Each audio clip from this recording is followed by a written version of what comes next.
Hello and welcome to another episode of DCU Daily. Here I am by myself, unfortunately today, but that shouldn't, impede us from Oh So Curious giving you some banger DCU news today, and we have quite a bit, even though I'm all by myself. That doesn't matter. That doesn't matter. We have a bunch. So the many things we have for you today is, there we did talk about the other day that James Gunn is rumored to be getting possibly his first ever DC comic series, as in comic, not a television series, obviously. And then we have My Adventures of Superman. They're gearing up for season 3. And even though at first it seemed Superman, the Christopher Reeve story, seemed to be only getting a small Fathom event, with the last day being, a couple days ago, it seems like it's now being released nationwide for a full theatrical run in mid-October. And but going from Superman to Batman, some Batman news we have, the first fictional character to get his star on the Hollywood Walk of Fame. And the biggest news that just dropped a couple hours ago is the fact that big bad Batman villains, Bane and Deathstroke, will be getting their own movie. So let's jump into the news, guys, because that we got a lot to get through and a lot to talk about. So obviously, first things first, we have this today. So it seems like that James Gunn is going to be getting, first ever DC comic series. So we don't know what this is going to be about.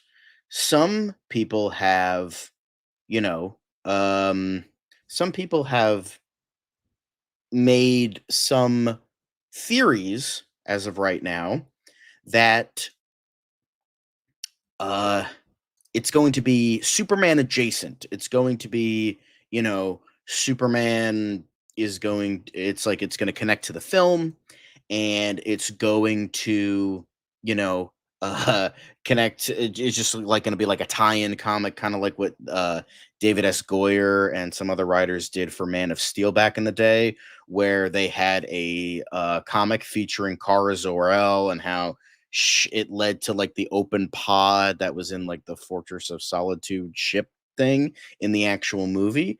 So it seems like they're now take this with a grain of salt to bring out our giant salt lick and bring that out, because we again, this is just rumor mill. This isn't anything concrete. This isn't anything to get like hugely talking, but it is something to talk about. It's certainly interesting, and to any people watching right now, uh give us some give us your theories on what this is. It Do you guys think it's Superman adjacent?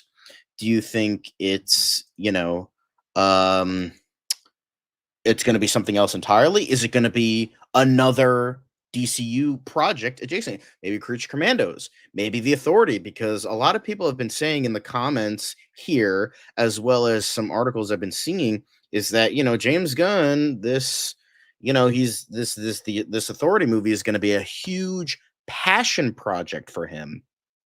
So it seems like he might be into the Authority more. He might be directing that. He might be writing that. He might be doing both. So who knows?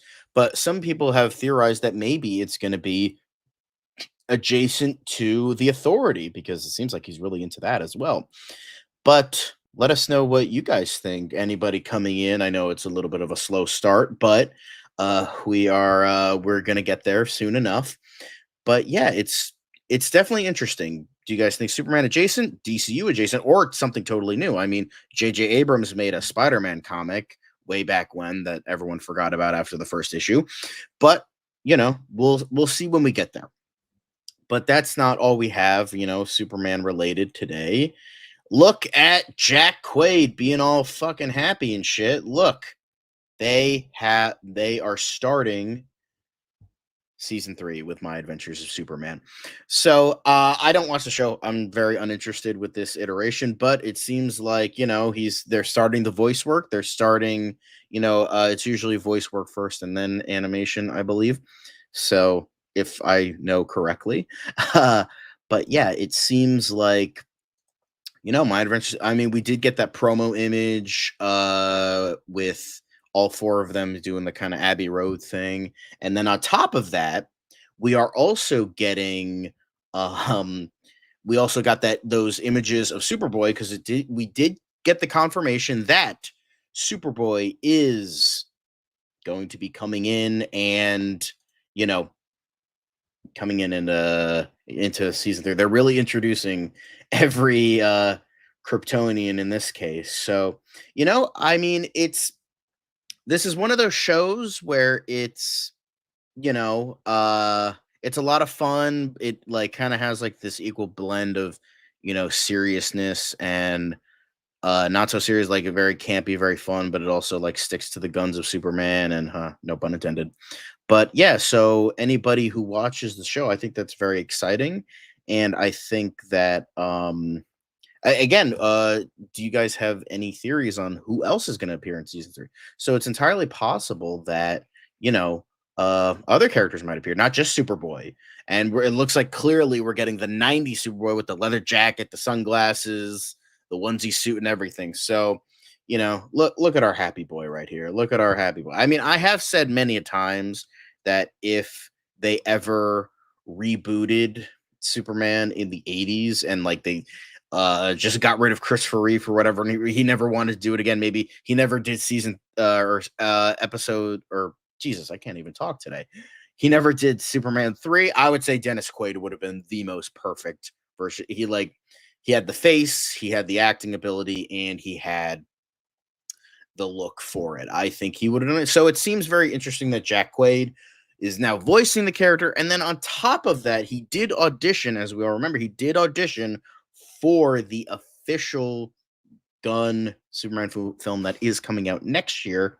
So again, all very exciting.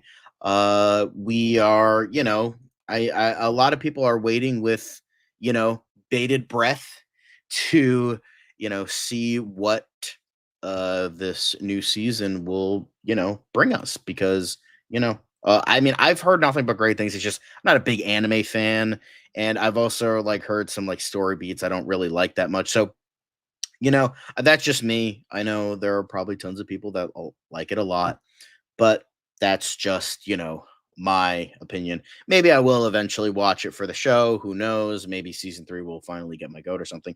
But yes, it seems like that they are finally starting with season 3 of My Adventures of Superman. But we have more. We have more. We gotta, gotta keep this stuff rolling. And the next thing we have,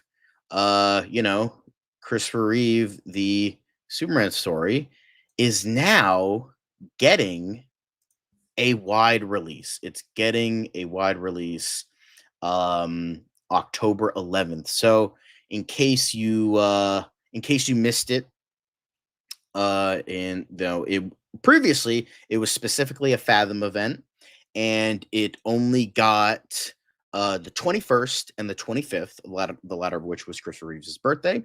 So if you missed that, now you finally get your chance to, it says right here, boom, October 11th. So you can go get your tickets now wherever, check your local theaters, check everything because, this was such a brilliant story. I mean, James Gunn has been like perpetuating this like A plus cinema score, 100 on Rotten Tomatoes.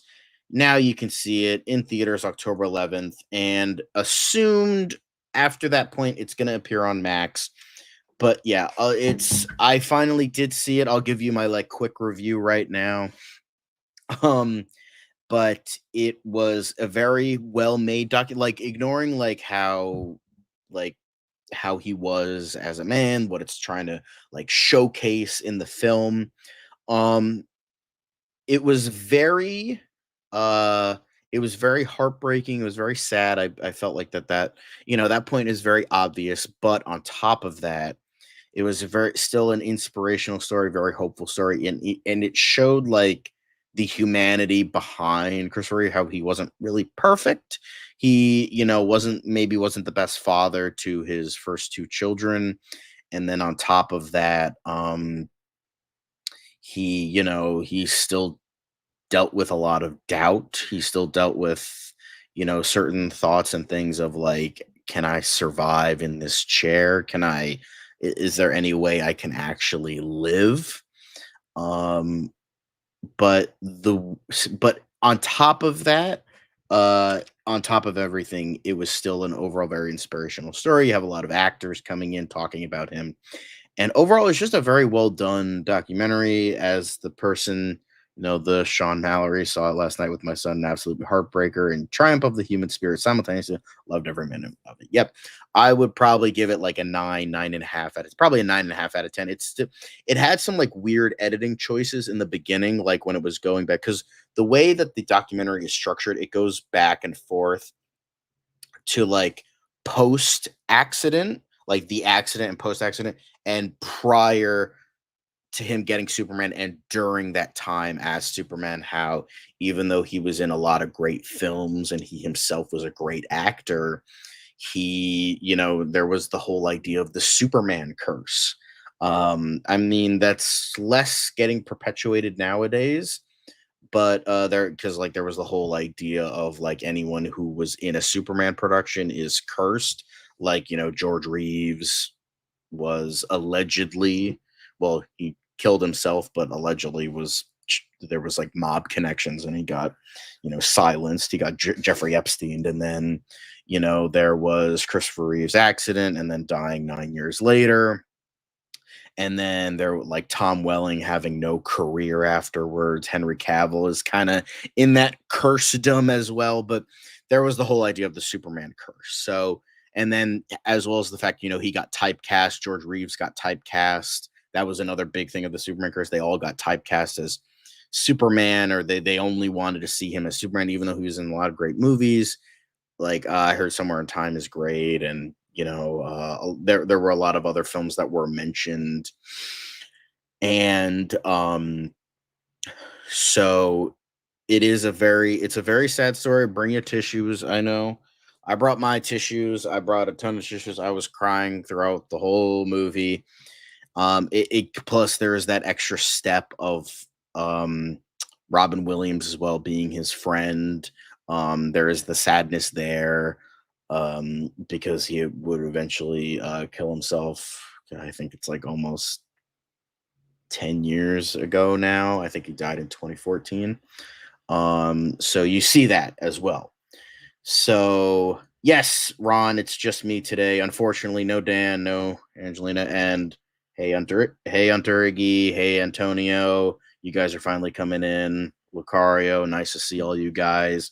But yeah, we're just talking about Christopher Reeve right now. If you guys just came in, I've been talking about Superman, the Christopher Reeve story. Now you guys can go and finally see this film in theaters October 11th nationwide. So it's not just a Fathom event for the 21st and the 25th, which was his birthday.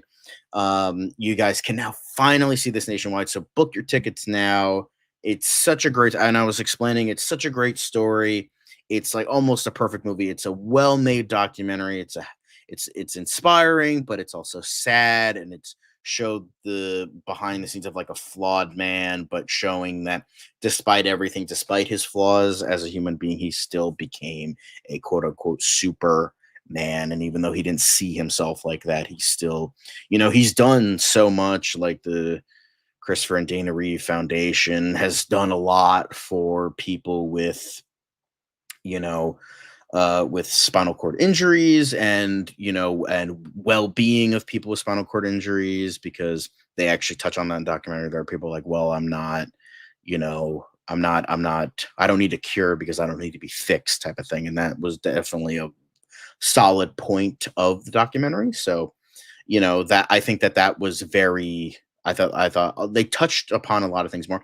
I do wish they did touch a little bit more on the activism part. I feel like I wanted to see even more of that, but I guess there's only so much you can show. but I like how what I like what documentaries do. It's not just talking heads segments, but it's like showing scenes from his movies. Like there's a lot of Superman footage, obviously, but then there's scenes from other films. There were scenes like post accident that like really helped, and there was just a lot of greatness when it came to this film. So I highly recommend it. I you guys should see it. See it in a theater. I say this in a lot of our reviews on the Yoso Curious show. Support your local theaters. They need it. I'm trying to go as much as I can now. I didn't have the oomph to go the past couple months, but now I'm really starting. Like I just saw Wild Robot earlier today, and you guys will hear more about that in the Yoso Curious show next week. Um, and then I'm planning to see Megalopolis tomorrow. Hopefully, I can see. I'm going to be seeing Joker on Monday. Hopefully, I can see The Substance on the same day. So yeah, it's all it's all brilliant. It's all supremely excellent, and I highly recommend it. You guys need to watch it. It's such a great experience. So, but we're not here to just talk about that right now. We're here to talk about more, more stuff with everyone's other favorite DC superhero. We actually have, uh, we actually have Batman, first fiction, I believe, the first fictional uh character to get a star on the Hollywood Walk of Fame. Now, this might not seem like anything, but it's nice to see. It's one of those things where it's like you don't think about it too much, but it's just such Batman is such a character that's left such a brilliant, brilliant imprint on pop culture, on like everything, on literature. Like I know people like to like Oscar Wilde and John Steinbeck and you know Tolstoy and all these like Shakespeare, like, oh, that's literature. Yeah, but no, you know what else is fucking literature? Comic books. Comic books are literature. And Batman has left such a brilliant stamp on literature, whether that is comic books, because he Batman has gotten like novels, like novelizations of the films, and other like novels and graphic novels, that kind of thing. Graphic novels, I mean, that's a thing. So I feel like this is important now. A lot of people are clamoring, oh, now we have to have Superman next. It is, I will, and I'm not saying this as a guy who prefers Superman to Batman. I'm saying this as someone, I feel like, and I know if Dan were here, we would be duking it out. But I'm just saying it from like outside of, you know, a fan. I'm saying this just as an observer. It feels a little bit weird that Batman got it before Superman did, because Superman, if there was no Superman, there would be no Batman. If there was no Superman, there wouldn't be superhero culture as we know of it today. And I feel like that's much more important than what Batman did. Now, before everyone, gets up in arms, all, you know, for that, I think, but the Hollywood Walk of Fame is about film. It is about film. So there is the case of Batman has had a much more like quote unquote important stamp on film. Like, like there was like the cultural phenomenon you know, of like like Batman 89. But then at the same time, you go back to Superman a little bit on film. If it wasn't for Superman, we wouldn't have gotten Batman on film. Superman the was the major point. That was like the first major character we saw in a big budget blockbuster film, when blockbusters were still in their infancy. Remember that, because it only got invented with Jaws 2 years before. I mean, everyone was saying to Christopher Reeve, William Hurt said it to Chris. This is actually touched upon in the documentary.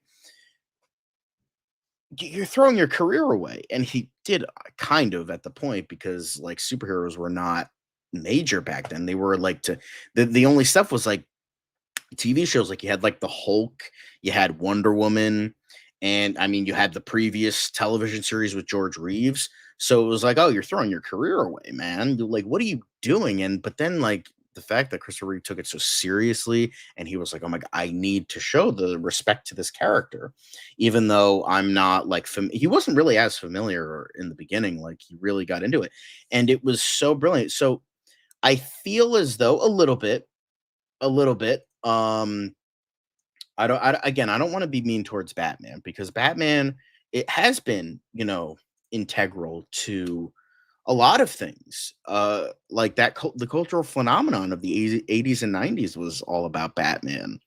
And, Michael Keaton, fortunately, like, unfortunately, but fortunately at the same time, his career didn't get killed. Um, Unlike Christopher Reeves did, unfortunately. But I think that has something to do with I don't know, just the way the Sigma was. But even then, it's still a very great and grand achievement to what superherodom, and I think that's important.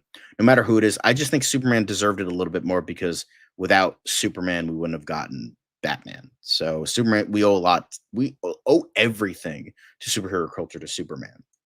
So although Ron did state, Ron 6751, thank you for showing up again. You are a great regular. Spider-Man will be next. Let's be real. Honestly, I wouldn't mind seeing that. I wouldn't mind seeing that because again, Spider-Man did a lot for, he was the kind of Blade walked so Spider-Man could run, I feel. Yeah, you had X-Men in there too, but in terms of a solo superhero that's really like, okay, let's say Blade crawled so X-Men could walk so Spider-Man could run. Like Spider-Man was the clinching point, I feel, because Blade was excellent, but nobody really knew of Blade as a Marvel character. Yes, he deserves all the credit. As Ryan Reynolds said, even though I don't like Ryan Reynolds that much anymore, he is Marvel Daddy. So I mean, I don't care what anybody says. Blade deserves so much for ushering in this age of superheroes, most definitely. However, X-Men did a lot in terms of like bringing it down to earth a little bit. Like, even though there was like mutants, it would like Bryan Singer made sure to keep it very grounded, even though the X-Men aren't really that grounded, made sure to keep it grounded. So like maybe people who weren't interested in superheroes, it kept it in a grounded level. But then I think Raimi clinched it with Spider-Man because Spider-Man, like, there was so much campiness that brought the campiness to the big screen again. Like Batman was dark and serious, and then that became campy. But like the way that Spider-Man was, he brought the campiness in there, but it was still at a level where it didn't go over exuberant like it did with Batman and Robin. So I feel like Spider-Man and Spider-Man 2, even Spider-Man 3 to an extent, really brought in that idea of how to balance campiness and seriousness of comic book. And like it was just kind of like that perfect storm. Like the trifecta of Blade, X-Men, and Spider-Man did a lot. But Spider-Man, I think personally clinched it because I think without Spider-Man, it wouldn't have like it. There isn't really a better way to say it's not nail in the coffin because it wasn't, a coffin. It was like that really that clinching point, like they clinched there. They really got that. That was the next leap that needed to be making for superheroes in the 90s to really usher 90s and early 2000s to really usher in this new age. Because I mean, I feel like without Spider-Man, X-Men, and Blade, we wouldn't have gotten that. So Spider-Man, I think, owes a lot to it as well. But I think Superman most because without Superman, we wouldn't have gotten Spider-Man. So, there's all of that. So, although Ron did also mention when I was talking about um when I was talking about the documentary Christopher Reeve story, he was saying or they were saying, sorry, I don't know if you're a man or a woman. Um they were saying, do you think it's an Oscar? I would say so. I don't know. It's tough because Batman and Bill I don't think was nominated, but like I could see it like maybe getting nominated because like it's about a much more important figure, it's a bigger figure. Batman and Bill is kind of more niche. It's about the guy who created Batman. That's more of like a comic book fan thing, even though I personally believe Batman and Bill was the better documentary, but that's just me. I could see it getting nominated, not necessarily winning, but definitely nominated. Um because I would say it's really a truly great documentary. Please, guys, go see it. I highly recommend it. Please. So okay, Ron, thank you. You're a man. I don't want to assume nowadays. You know what it's like to assume. Um, so you know, you never know. You never know. So, but thank you. Something about the cosplay Batman. I don't know what this means, Hunter Iggy. I'll put your comment on screen because maybe you guys can, figure it out. But he's saying something about Aaron Flyaker saying the cosplay Batman is the DC. That doesn't sound right to me. I don't think they would get a cosplayer to play Batman if that's what you're saying. But we've spent a lot of time on Batman. Still, such a grand achievement for comic book fans and movie fans and all that alike. Let's just hope it doesn't get filled too much with poop, dog poop, and hobo pee, because that's honestly kind of what Hollywood Walk of Fame has become, unfortunately. But let's not, let's not, let's not get into that, shall we? Um, but yeah, it's still a grand achievement, and very wonderful, and all of that. So, you know, uh as DC officials said, Batman has made an undeniable mark on the world, and today he makes his mark on the Hollywood Walk. It's such a grand achievement. We all love him. Wherever Kevin Conroy is in the known universe, I hope he is smiling down upon us about this achievement for the character that, to many, is the definitive version of the character. So that is wonderful. So, but the last thing that we wanted to talk about today, the biggest thing we have with, continuing on the Batman train, we have Bane and Deathstroke are getting a movie from DC Studios. Now, this is interesting at the very least. The newest stuff today. I would love to know your guys' thoughts on this because there is a lot, and I mean a lot to talk about in regards to this. Um, so apparently, it seems the fact of the matter, Bane and Deathstroke, as in together, are getting a film. And when I saw the news, I was like, "What? Or Bane and Deathstroke? What the hell are you guys on?" Because I was like, okay, this is never going to work. This is going to be stupid. This is terrible. But then I was thinking about it more and more, and I was like, hmm, maybe it can. Now, I always try to be the optimist when it comes to a lot of things. Um,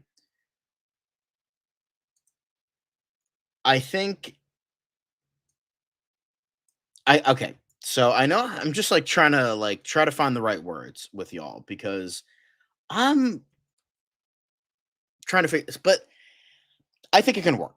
Because when you look at Bane and Deathstroke as characters, and yes, Ron, I would agree, together that's surprising, but I think it can work because when you think about who Bane and Deathstroke really are, they are characters that are the antithesis of Batman. They are his opposite.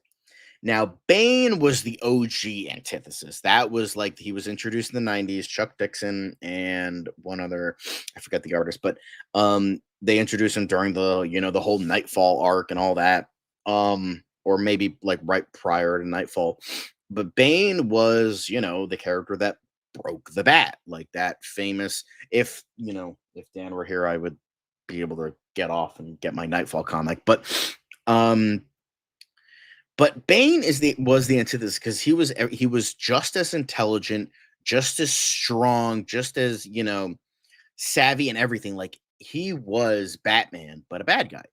And the thing is, I don't know what started this, but Deathstroke seems to be that character now too. Even though he originally started as a Teen Titans villain, kind of became a Nightwing villain, and now it seems like he's a Batman villain for some reason. He was going to be the villain of Ben Affleck's Batman movie. He was going to be, played by Joe Manganiello. He was going to get a spin-off by Gareth Evans, who did the Raid films.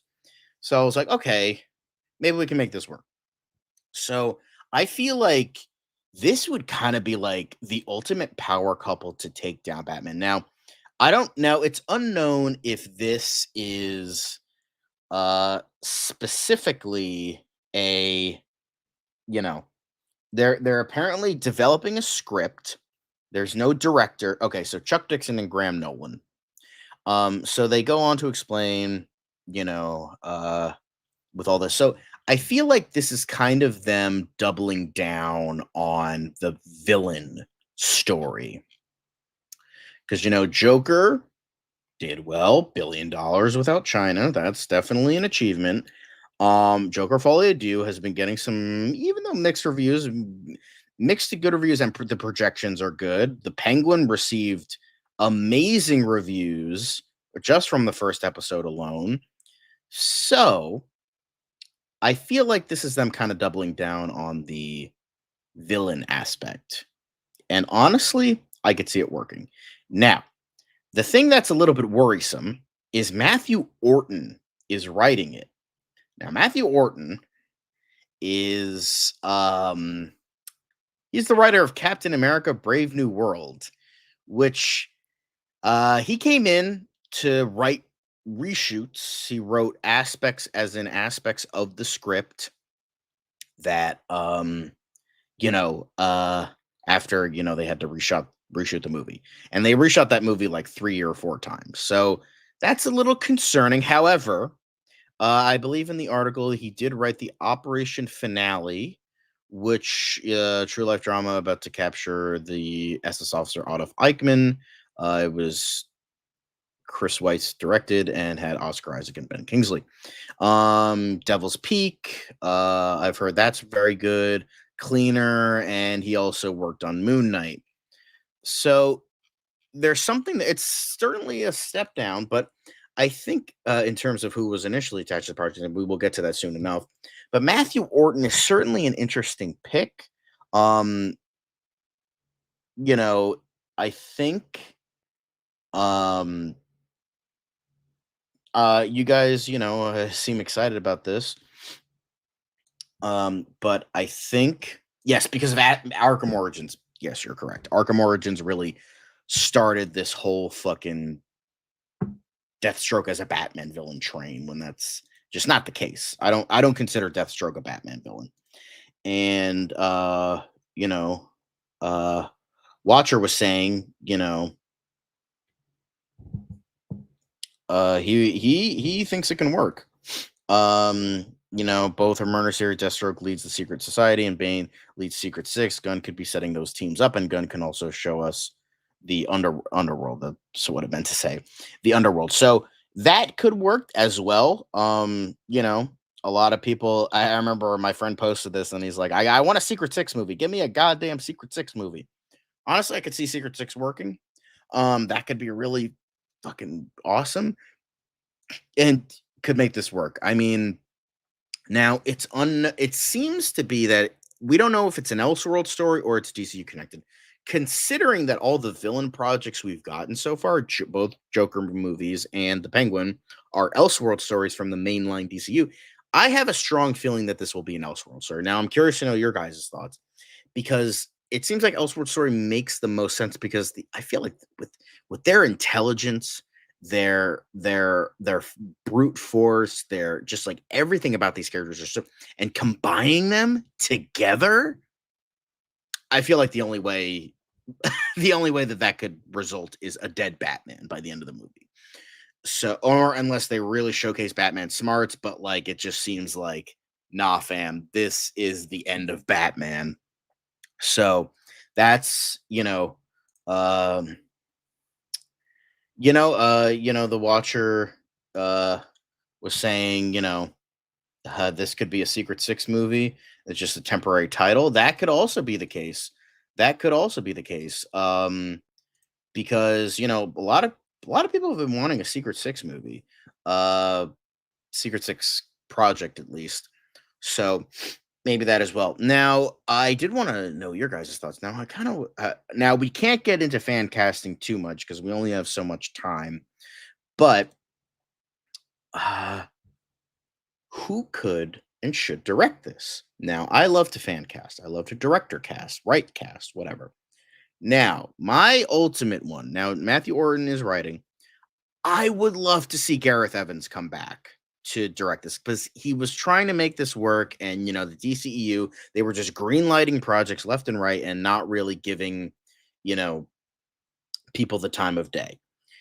And so he just kind of got lost in the mix in terms of everything in regards to the terribly managed DCEU.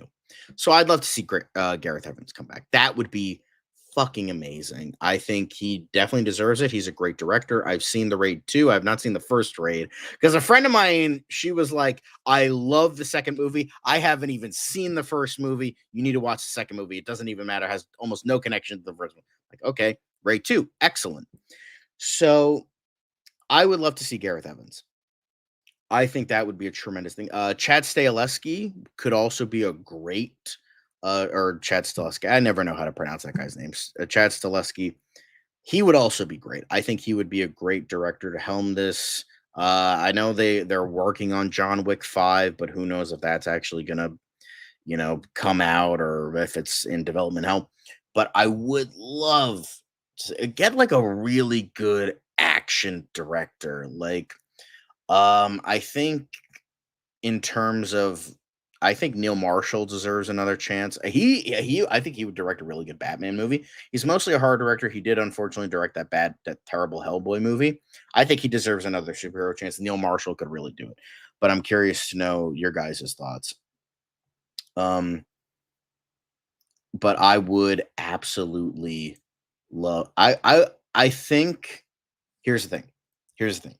I one part of me says this can fucking work fabulously, or this can immediately fall flat on its face. Now, now he is wanting Joe Manganiello and Dave Bautista. Now, here's the thing about Dave Bautista. Maybe like 10 years ago, I would have said yes. Now, however, I think Joe Manganiello deserves another chance, but Stephen Lang, I think, could do it. He has the build for it, but he's off doing Avatar sequels, so I don't know if that's. But he has the actual age for it. But I think Joe Manganiello deserves another chance. I would say like get someone like that because I can't imagine anyone like the only other guy like is maybe like Frank Grillo, but he's Rick Flag Sr. So honestly, I think it's just Joe Manganiello was so fucking perfectly cast in this role that I can't really see anybody else other than him. Honestly. Honestly. I think I think he would just be too perfect. So well, I'm curious to know what your guys' thoughts are. It could be, I think personally, I just think Joe Manganiello perfect. Now, Lenny was saying, I don't think any of these leaks are real. I mean, it does say that it's an exclusive and they do have a name attached. So maybe you're right. Maybe it's total bullshit. Maybe it's set up for something else. Maybe it's God knows what. But we'll see. Well, obviously, it does this. I mean, it's from, probably can't see it, but it is from the Hollywood Reporter. And it seems like, that's usually pretty official when it comes to the trade. So, I think this might be real, but obviously, if you have your suspicions, that makes total sense. Like, it's definitely a weird thing to be announcing. Um, but hey, they did announce a Teen Titans movie, and so this is the next in line. It seems like so. Whether do you guys think it's an Elseworld story? Do you think it's connected to DC? Do you think it's connected to other? Maybe it's in the same world as Joker. Maybe it's in the same world as the Batman. Who knows? Probably not because it seems like it's not Matt Reeves adjacent, so it's probably that. But yeah, although I did want to talk about fan casting, I think personally what they should do, they need to get like a big wrestler, I think, for Bane. Like like kind of like what they did for Darth Vader. David Prowse was the body, James Earl Jones was the voice. I think they need to do the same thing for Bane. Get the luchador mask, and because you can't see anything underneath that, get like Javier Bardem to like voice him, and then get like a big dude to like be the muscle. Maybe like the guy who played the Mountain on Game of Thrones, or like Stone Cold Steve Austin, or Bill Goldberg or something like that. Get like a fucking big ass dude who can play him physically. And then I think Javier Bardem would just be like too perfect for like the voice, because I think he could do like threatening very well. So obviously we're gonna. I mean, it. Hollywood Reporter says an exclusive, so I know people have their, um, Hunter Igi says Manu Bennett for Deathstroke, not happening. He's stuck in the CW world, so I think he's yeah. So I think I get what you're saying, Lenny. Okay. That makes more sense. Let me rephrase. I don't care about this leak. I want to hear about the. I know, Lenny. You want to hear about Supergirl. You wanted to hear about Supergirl for a while. I understand. I get that. It just seems like this definitely seems like a weird announcement. It definitely seems like something. I don't want to say desperate, but it's just like, guys, you just announced that Kyle Chandler is going to be Green Lantern. You just announced, like a huge thing. Why are you announcing this? Like, focus on like the stuff that you're actually, trying to do. So, yeah, I think, Watcher saying, I think it's DCU. Yeah, I think like that's the most likely. It seems like it's the DCU. I don't think it's an Elseworld story. Um, Yeah, we also gonna not debunk this. So yeah, I think I would like to say it's most likely DCU. I don't think it's connected to Batman. I don't think it's its own Elseworld story. It seems most likely DCU, but obviously in the coming weeks we will see. Um, but I would yeah, they have time to cook. They have time to cook. Um, so Lenny is definitely on the, you know, on the uh more cynical side, which is good. It's good to be, it's good to have a balance between optimism and skepticism. It's a distraction because all their projects are moving very slowly. Maybe it's not actually working out for them. I don't want to jump the gun, no pun intended, that harshly.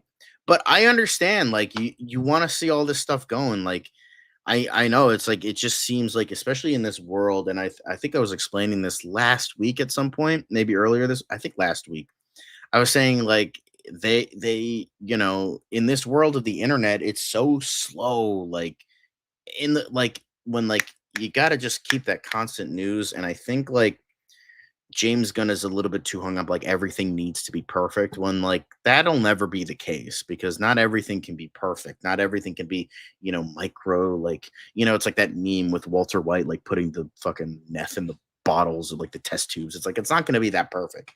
Like you're going to have to sacrifice something. Like I understand, cuz he worked under the Marvel oiled machine, and that's not, now the oil is running out and it's kind of janky now, especially with like having to throw away Kang, and then they got to bring in Robert Downey Jr. again and all that. So, but I feel like this is going too far into another extreme of James Gunn just you know James Gunn like just going too far into another direction. I think he needs to be like, okay, we need to get the shit going. We need to, but like in a couple weeks, we are getting Creature Commando news, depending on if people care about that. So like Lenny keeps asking, where's these scripts? Where are these scripts? Where it's just, yeah, I mean, I don't, again, I'm an optimist, but even I got to agree with you. Like fucking Andy Muschietti is still stuck with Welcome to Derry, which is going to premiere next year. It's like, bro, I would say just fucking dump the man at this point, because I mean, God knows I don't have faith in him, especially after The Flash. and he has one good movie under his belt. He has the first It movie, the rest are crap. So I just think, I mean, I liked It Chapter Two, but it's just like the direction they went with on that movie is just eh. So I just don't trust Andy Muschietti that much. And we don't have a script. We might not even have a writer for that. The Authority, we have nobody. Swamp Thing, we haven't heard anything from what's his name? Fucking James Mangold. So the only thing we're getting, I understand they want to focus on the most recent stuff, but like fans are fucking hounding, like they're fiending for this. They need all the, like Kyle Chandler's Kyle Jordan, boom, that was awesome. That was great. But now you're announcing a Bane and Deathstroke movie that's, again, it's a little desperate, a kind of or distraction as Lenny would put it. So, it's just a bit weird. Now, I think James Gunn and Peter Safran have a lot on their plate, and they're just kind of. I feel like this is just the opening ceremony of stumbles, if that makes sense. This is the opening, ceremony of stumbles where we're just kind of, we're unsure of where they're unsure of, like they're like, okay, we got to get people excited for Creature Commandos, we got to get people excited for Superman, and people are excited. We're like, okay, cool, we're stoked. Sure, you have your naysayers, but like, hey, we're stoked, man. But at the same time, they got to realize that sometimes the stokedness fades, especially when we're not getting anything. That first comment, Parzival, ew. I don't think ew. I think this could work. It's just like, hey, I kind of want to hear more about the show and the movie that are apparently going to be filming in January. And we've got Millie Alcock and Craig Gillespie and Anna Naguera. Where's everybody else? That is and Matthew Schoenaerts as the villain. We did get him as well, but it's like, come on, give us something else a little bit, please. Because like that's the next thing to be filming.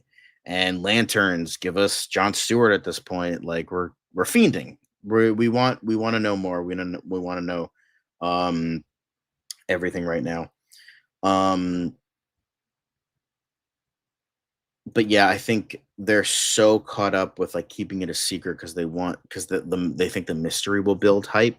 Well, with what you're saying, Lenny, they're releasing a camera test, but I think they're too hung up on the mystery of it. They're like, oh, the mystery will get people excited, and to a degree that makes sense. I mean, Dan and I were talking about how Matt Reeves ripped the band-aid off of the Batman is not going to appear in the Penguin, which might not be great because then people will be like, "Oh, the Batman's not in this. Then what's the point of watching it?" So I think there needs to be some mystery. Yeah, a camera test would be good, like, or maybe like an arm or a logo of the suit or if it's like going to be a pantsuit or a skirt suit for Supergirl. We don't know if it's going to follow the Woman of Tomorrow suit where it is the blue and red skirt, or if it's going to be like the Supergirl show where she got a pantsuit, or if it's going to be like the original Silver Age suit where it's all blue. And but so like that'll get people excited. So I hope that that's something in the future.